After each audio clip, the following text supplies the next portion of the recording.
پیدائش 3 باب۔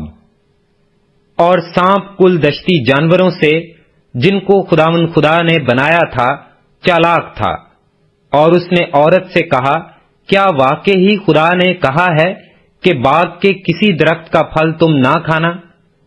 عورت نے سانپ سے کہا کہ باغ کے درختوں کا پھل تو ہم کھاتے ہیں، پر جو درخت باغ کے بیچ میں ہے اس کے پھل کی بابت خدا نے کہا ہے کہ تم نہ تو اسے کھانا اور نہ چھونا، ورنہ مر جاؤ گے۔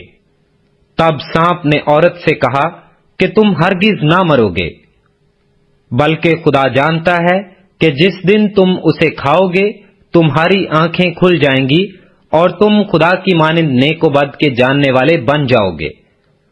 عورت نے جو دیکھا کہ وہ درخت کھانے کے لیے اچھا اور آنکھوں کو خوشنما معلوم ہوتا ہے اور عقل بخشنے کے لیے خوب ہے، تو اس کے پھل میں سے لیا اور کھایا اور اپنے شوہر کو بھی دیا، اور اس نے کھایا۔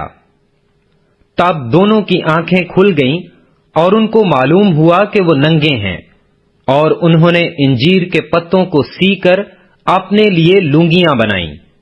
اور انہوں نے خداوند خدا کی آواز جو ٹھنڈے وقت باغ میں پھرتا تھا سنی، اور آدم اور اس کی بیوی نے آپ کو خداوند خدا کے حضور سے باغ کے درختوں میں چھپایا۔ تب خداوند خدا نے آدم کو پکارا اور اس سے کہا کہ تو کہاں ہے؟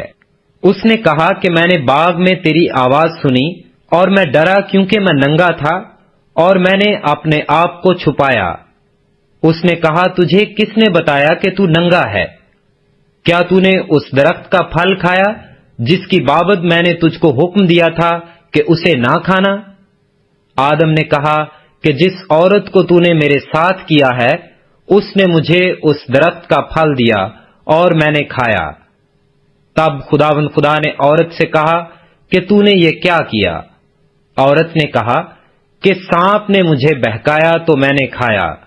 اور خداوند خدا نے سانپ سے کہا، اس لیے کہ تو نے یہ کیا تو سب چوپایوں اور دشتی جانوروں میں مالعون ٹھہرا۔ تو اپنے پیٹ کے بل چلے گا اور اپنی عمر بھر خاک چاٹے گا، اور میں تیرے اور عورت کے درمیان اور تیری نسل اور عورت کی نسل کے درمیان عداوت ڈالوں گا، وہ تیرے سر کو کچلے گا اور تو اس کی ایڑی پر کاٹے گا۔ پھر اس نے عورت سے کہا کہ میں تیرے درد حمل کو بہت بڑھاؤں گا، تو درد کے ساتھ بچے جنیں گی اور تیری رغبت اپنے شوہر کی طرف ہوگی اور وہ تجھ پر حکومت کرے گا۔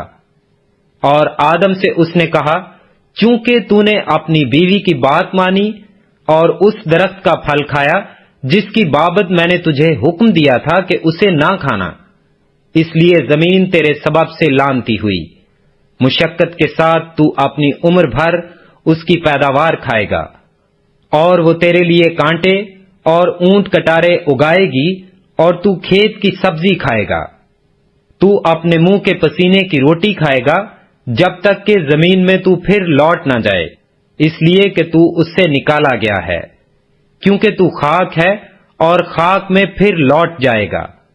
اور آدم نے اپنی بیوی کا نام حوا رکھا، اس لیے کہ وہ سب زندوں کی ماں ہے۔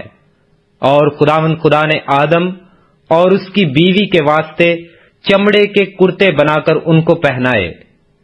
اور خداوند خدا نے کہا، دیکھو انسان نیک و بد کی پہچان میں ہم میں سے ایک کی مانند ہو گیا، اب کہیں ایسا نہ ہو کہ وہ اپنا ہاتھ بڑھائے اور حیات کے درخت سے بھی کچھ لے کر کھائے اور ہمیشہ جیتا رہے۔ اس لیے خداوند خدا نے اس کو باغ عدن سے باہر کر دیا تاکہ وہ اس زمین کی جس میں سے وہ لیا گیا تھا کھیتی کرے۔ چنانچہ اس نے آدم کو نکال دیا اور باغ عدن کے مشرق کی طرف کروبیوں کو اور چوگرد گھومنے والی شعلہ زن تلوار کو رکھا کہ وہ زندگی کے درخت کی راہ کی حفاظت کریں۔